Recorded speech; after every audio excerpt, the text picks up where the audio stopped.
Hay una prueba que nadie te avisa que estás haciendo. No aparece en ningún examen. No la evalúa ningún jefe, ni ningún terapeuta, ni ningún sistema de calificación que conozcas. No tiene nota. No tiene resultado visible que llegue a ti en forma de informe o de devolución. No hay nadie que al final del día te diga cómo te fue en ella. Y sin embargo, es quizás la prueba más reveladora que existe sobre quién eres de verdad, no sobre quién aspiras a ser, no sobre quién intentas parecer, sobre quién eres cuando no hay nada en juego para ti en una interacción. La prueba es esta: cómo tratas a las personas que no pueden darte nada a cambio, no cómo tratas a tu jefe, que puede darte un ascenso o arruinarte la carrera, no cómo tratas a un cliente importante, que puede darte negocio o irse a la competencia, no cómo tratas a las personas que admiras, que pueden darte validación y reconocimiento, no cómo tratas a tus amigos íntimos, que pueden darte compañía y afecto y ayuda cuando la necesitas. Cómo tratas a las personas de quienes no necesitas absolutamente nada, a las personas que no tienen poder sobre tu vida en ninguna dirección, a las personas que, en el esquema funcional y a veces inconsciente de cómo organizamos nuestras relaciones, están fuera del mapa de lo que importa. Soy Dale Carnegie, y lo que quiero explorar contigo hoy no es una técnica de relaciones, ni un consejo sobre cómo gestionar mejor las relaciones que tienen consecuencias visibles en tu carrera o en tu vida personal. Es una pregunta más difícil y más necesaria que cualquier técnica, una pregunta sobre quién eres cuando nadie está mirando, cuando no hay nada que demostrar ni nada que conseguir, cuando la persona frente a ti no tiene ningún recurso que te interese, ninguna influencia sobre tu mundo, ninguna capacidad de afectar tu vida en ninguna dirección. ¿Quién eres tú en ese momento? Déjame empezar con algo que me tomó un tiempo entender, a pesar de haberlo observado muchas veces desde el principio. Cuando comencé a enseñar, mi enfoque era muy pragmático en el mejor sentido del término. Quería ayudar a la gente a mejorar sus relaciones en los contextos donde esas relaciones tenían consecuencias directas y visibles. En el trabajo, donde las relaciones afectan la productividad y el ascenso. En el matrimonio, donde las relaciones afectan la calidad de la vida cotidiana. En el liderazgo, donde las relaciones determinan si la gente te sigue o se resiste. En las negociaciones, donde las relaciones deciden si hay acuerdo o conflicto. Y funcionaba. Las personas que aplicaban mis principios con genuina intención mejoraban sus resultados en esos contextos. Las conversaciones difíciles se volvían menos difíciles. Los conflictos se resolvían con menos costo emocional. Las relaciones que importaban mejoraban de manera tangible. Pero con el tiempo, a medida que conocía a más personas y podía seguir su evolución no en semanas sino en años, empecé a notar algo que no había anticipado cuando empecé. Los cambios más profundos, los más duraderos, los que realmente transformaban no solo las relaciones, sino a la persona misma en algo más sólido y más real, no venían de mejorar las relaciones importantes. Venían de cambiar cómo la persona se relacionaba con todos, sin excepción, con los que pueden darte algo y con los que no pueden darte nada, con los que tienen poder sobre tu vida y con los que no tienen ninguno. El hombre que aprendía a tratar con más respeto y más atención genuina al mesero, que le servía el almuerzo todos los días, ese mismo hombre era diferente cuando llegaba a la reunión de negocios de la tarde. No solo en sus palabras, que podrían ser las mismas, en su energía entera, en la calidad de su presencia, en cómo se sentía consigo mismo, en la solidez interna que irradiaba. Y lo contrario también era verdad, siempre. El hombre que era encantador en la sala de reuniones y descortés, o indiferente en el restaurante, llevaba consigo una incoherencia que, más tarde o más temprano, afectaba todo lo demás, que se filtraba en sus relaciones más cercanas, que erosionaba la confianza de quienes lo conocían bien. ¿Por qué? Porque el carácter no es divisible. No puedes ser genuinamente generoso con los poderosos y despreciativo con los humildes y pensar que esas dos versiones de ti existen en compartimentos separados que no se tocan ni se influyen mutuamente. No funciona así. Somos un todo. La manera en que tratamos a quienes consideramos irrelevantes para nuestro mundo revela con una claridad que puede ser brutal lo que realmente hay en nuestro interior. No lo que decimos creer sobre el valor de los seres humanos, no los principios que afirmaríamos si alguien nos preguntara en una encuesta o en una conversación sobre filosofía. Lo que creemos de verdad, lo que está en nosotros antes de que pase por el filtro de lo que sabemos que se espera de nosotros. Hay un tipo de persona que conozco bien. Probablemente tú también la conoces. Quizás la has tenido cerca en algún momento de tu vida, en el trabajo o en la familia o entre los conocidos. Quizás, y te pido que te quedes con esa posibilidad sin rechazarla de inmediato, en algunos momentos de tu vida has sido tú esa persona. Es amable con su jefe, encantador con sus clientes, atento y presente con sus amigos que tienen influencia o a quienes puede necesitar en algún momento futuro, cálido con las personas que admira o que quiere impresionar, pero con el empleado demostrador que tiene una fila detrás y trabaja bajo presión, con el trabajador de limpieza que pasa por su oficina a media tarde, con el repartidor que llega a su puerta después de un día largo, con el niño que pide indicaciones en la calle, con el anciano que tarda demasiado en pagar en la caja del supermercado. Hay una diferencia. A veces es sutil, casi imperceptible, a veces es más evidente, pero está ahí. Menos tiempo dedicado a esa interacción, menos contacto visual, un tono ligeramente diferente, quizás más cortante, quizás más impaciente, quizás simplemente más neutro y más distante de lo que sería si estuviera frente a alguien importante. Una respuesta más corta de la que habría dado si la misma situación se hubiera dado con alguien de quien necesitara algo.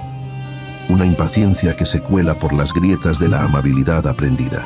Y lo que esa diferencia revela no es, insisto, que esa persona sea mala. Revela algo más específico y más útil de entender, que su amabilidad con los demás no nace de una convicción profunda y genuina sobre el valor inherente de los seres humanos como tales. Nace del cálculo, consciente o inconsciente, de la utilidad, de lo que puede obtener, de lo que está en juego. Y ese tipo de amabilidad, por más sofisticada y convincente que parezca en la superficie, tiene un techo. Y tiene un costo que no siempre es evidente de inmediato, pero que con el tiempo se vuelve imposible de ignorar. El costo es este. Las personas perciben quién eres de verdad mucho más claramente en los momentos que consideras irrelevantes que en los momentos que consideras importantes. En los momentos importantes estás actuando conscientemente. Estás eligiendo cada gesto y cada palabra con un nivel de deliberación que no es el que usas cuando crees que nadie está mirando. Estás gestionando tu imagen con cuidado. Pero en los momentos que no parecen importar, en las interacciones breves con personas que no tienen ningún peso en tu mapa de relaciones, baja la guardia. Y lo que aparece cuando la guardia baja es lo que realmente hay. Y las personas que te rodean, incluyendo las que más te importan y las que más les importa cómo las tratas, perciben esa diferencia. No siempre de manera consciente ni articulada, no siempre con palabras que puedas rebatir, pero la perciben. Y les dice algo sobre ti que ninguna cantidad de amabilidad estratégica en los momentos importantes puede desmentir completamente. Porque lo que perciben no es solo cómo tratas a los que no pueden darte nada. Es lo que ese trato revela sobre lo que realmente crees que valen los seres humanos. Y esa creencia, a pesar de todo lo que intentamos ocultarla, o modificarla, o gestionar sus efectos, se filtra. Permíteme preguntarte algo directamente, porque creo que en este momento la honestidad es más útil que la delicadeza. ¿Cómo tratas a la gente cuando estás de mal humor? No cómo tratas a tu jefe cuando estás de mal humor, porque con él te controlas. ¿Cómo tratas al primero que se cruza en tu camino sin que tenga ninguna capacidad de defenderse frente a tu estado de ánimo? El familiar, el empleado, la persona que simplemente estaba ahí cuando tú llegaste con todo lo que llevas encima. ¿Cómo reaccionas cuando alguien comete un error que te afecta de manera concreta? No un error enorme con consecuencias graves, que tiene su propia lógica y sus propias necesidades. Un error pequeño, cotidiano, del tipo que todos cometemos porque somos humanos, y los humanos cometemos errores. ¿Cuál es tu primer impulso antes de que actúes? ¿La comprensión o la corrección inmediata? ¿La paciencia o el reproche? ¿La curiosidad por entender qué pasó o la necesidad de hacer saber que lo que pasó no estuvo bien? ¿Cómo tratas a quien te pide algo cuando ya tienes demasiado en la cabeza y lo último que necesitas en ese momento es otra demanda sobre tu tiempo y tu energía? No te pido que te juzgues, te pido que te observes, con la misma curiosidad y la misma honestidad con que observarías a otra persona cuyo comportamiento te interesa entender. Porque en esas situaciones, en esos momentos donde el cansancio y la presión y la falta de paciencia hacen que la imagen gestionada se cuartee, es donde aparece el carácter real, no el carácter que queremos tener, no el carácter que creemos que tenemos en los buenos momentos, el carácter que tenemos. Y aquí quiero llegar a algo que creo que es el corazón de todo lo que estamos explorando hoy. La forma en que tratamos a los demás, especialmente a los que no pueden darnos nada, dice siempre algo sobre la relación que tenemos con nosotros mismos, sobre cuánto espacio interno hay en nosotros, sobre qué tan sólida es nuestra base. La persona que necesita sentirse superior a alguien, que necesita ese pequeño momento de poder sobre el mesero, o sobre el empleado, o sobre cualquiera que tenga menos estatus o menos capacidad de responderte, esa persona en algún lugar profundo, y a veces muy bien escondido de sí misma, no se siente suficiente. Necesita el contraste para sentirse algo. Necesita a alguien por debajo para no sentirse tan abajo ella misma. No lo digo como crítica ni como condena, lo digo como observación compasiva de algo que he visto en muchas personas a lo largo de muchos años y que he visto también en mí mismo en mis peores momentos. Hay épocas en la vida donde la inseguridad es tan grande, donde el peso de lo que uno está cargando es tan pesado que se filtra por todas partes, donde el mundo se convierte en una jerarquía constante de la que uno nunca puede bajar la guardia, donde tratar bien a alguien que no puede responderte nada se siente casi como un lujo que no puedes permitirte porque estás demasiado ocupado intentando no sentirte pequeño tú mismo. Y hay otras épocas o momentos dentro de cualquier época donde algo en ti está más sólido, donde no necesitas el contraste para sentirte bien, donde puedes tratar a todos con la misma calidez, sin que la jerarquía importe tanto, porque tu bienestar ya no depende de estar por encima de nadie. ¿Notas la diferencia entre esas dos versiones de ti? ¿Cómo se siente cada una desde adentro? Porque lo que yo aprendí de esa diferencia, observándola en mí y en otros, es que el trabajo de relacionarse genuinamente bien con los demás empieza siempre por el trabajo de relacionarse más honestamente con uno mismo, por construir algo interno que no dependa del contraste con los que están abajo ni de la validación constante de los que están arriba. Y ese trabajo no tiene un atajo, no hay un ejercicio de 5 minutos que lo resuelva, pero tiene una recompensa que ningún éxito externo puede replicar: la libertad de tratar a todos bien sin calcular nada. La libertad de ser la misma persona en la sala de reuniones y en el restaurante. La libertad de no necesitar gestionar tu imagen porque la persona que eres y la persona que muestras son, cada vez más, la misma. Quiero contarte algo que me impresionó muchas veces a lo largo de los años y que con el tiempo se convirtió en una de mis convicciones más firmes. Las personas que más admiré, las que me parecieron verdaderamente grandes en el sentido más humano y más profundo del término, no eran necesariamente las más exitosas ni las más inteligentes ni las más reconocidas por el mundo.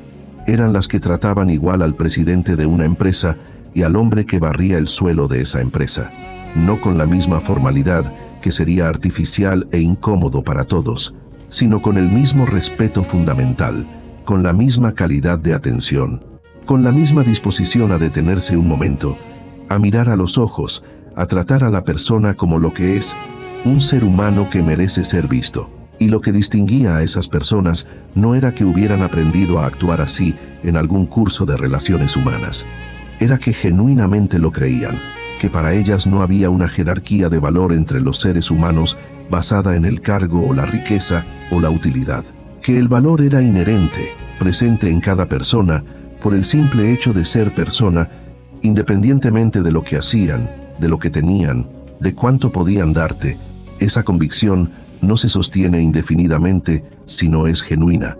O la tienes de verdad, aunque sea de manera imperfecta y en construcción, o con el tiempo las grietas se hacen evidentes, pero si no la tienes todavía de manera plena, algo que puedo decirte con toda la convicción que me dan décadas de observar a seres humanos, es que se puede construir, no de golpe, no con una decisión que lo cambia todo, sino con actos pequeños, cotidianos, repetidos, que van cambiando poco a poco tanto los comportamientos como las convicciones internas que los sostienen. Cada vez que tratas bien a alguien de quien no necesitas nada, no solo estás siendo amable con esa persona en ese momento, estás entrenando en ti mismo una manera de ver el mundo. Estás reforzando, acto a acto, la convicción de que los seres humanos valen por lo que son y no por lo que pueden darte. ¿Cómo empiezas? Con cosas muy concretas y muy próximas. Lo primero es una semana de observación honesta. Presta atención a cómo tratas a las personas que no tienen poder sobre tu vida durante los próximos 7 días. No para juzgarte con dureza, para conocerte con honestidad, para ver con claridad qué hay en ti cuando la imagen gestionada no está en primer plano. Esa información, recogida sin juicio pero con honestidad, es el punto de partida de cualquier cambio real. Lo segundo es elegir, esta semana, a una persona de tu entorno que sueles pasar por alto. El portero del edificio donde trabajas, el colega con quien nunca hablas porque no tenéis nada que ver en el organigrama, el familiar con quien la relación se ha quedado varada en una cortesía vacía, porque ninguno de los dos ha hecho el esfuerzo de ir más allá y hacer el esfuerzo genuino de conocer algo real sobre esa persona. No preguntarle cómo está con la intención de no escuchar la respuesta. Preguntarle algo que requiera una respuesta real y escucharla. Lo tercero es practicar la pausa antes de reaccionar cuando alguien comete un error que te afecta. Esa pausa de 2-3 segundos donde te haces la pregunta, ¿qué estaría viviendo esta persona para llegar a esto? No para excusar el error si necesita ser abordado, no para tragarte lo que sientes, sino para abordarlo desde la comprensión en lugar de desde la reacción automática. La diferencia en cómo llega al otro es enorme. Y la diferencia en cómo te sientes tú después también lo es. Lo cuarto es la práctica de la disculpa honesta. Cuando te des cuenta de que trataste mal a alguien que no lo merecía, porque estabas cansado o bajo presión, o simplemente no estabas en tu mejor momento, discúlpate. No en un mensaje de texto, mirando a la persona, con palabras reales. Ese acto pequeño, que a muchas personas les cuesta más de lo que esperarían, dice algo muy claro sobre quién decides ser cuando no estás en tu mejor versión. Y lo quinto, quizás el más sencillo en su descripción y el más poderoso en sus efectos. Una vez a la semana, haz algo amable por alguien que no puede darte nada a cambio, sin testigos, sin publicarlo en ningún lugar, sin ninguna forma de reconocimiento externo, solo porque esa persona es un ser humano, y eso es suficiente razón. Y observa cómo te sientes después. No como recompensa que esperas recibir, sino como información sobre quién estás siendo y sobre cuánto espacio está ocupando en ti, de manera genuina, la convicción que queremos construir. Lo que revelan estas pequeñas interacciones que nadie evalúa, los momentos que crees que no importan porque nadie los está mirando, no es solo tu carácter. Revela la calidad de la relación que tienes contigo mismo, la solidez de tu sentido de valía, el lugar desde el que llegas a los seres humanos cuando no hay nada en juego para ti. Y cuando esa relación se vuelve más sólida con el tiempo, cuando hay en ti algo que no necesita el contraste ni la validación externa para mantenerse en pie, algo cambia en cómo tratas a todos. No como decisión que tomas cada vez con esfuerzo consciente, no como performance que sostienes con disciplina, como consecuencia natural, casi inevitable, de haberte vuelto, poco a poco, en las pequeñas decisiones cotidianas que nadie ve, una persona más entera. Hay una pregunta que subyace a todo el tema del trato a los demás y que creo que es la más importante de todas. ¿Qué creemos que vale un ser humano? No en abstracto, sino en la práctica cotidiana y concreta de cómo nos comportamos. En las microdecisiones de cada día que nadie mira y que sin embargo revelan qué creemos de verdad sobre el valor de las personas que nos rodean. Porque hay dos respuestas posibles a esa pregunta. Una es que el valor de una persona es relativo, depende de lo que puede darte, de dónde está en la jerarquía, de cuánto puede afectar tu vida.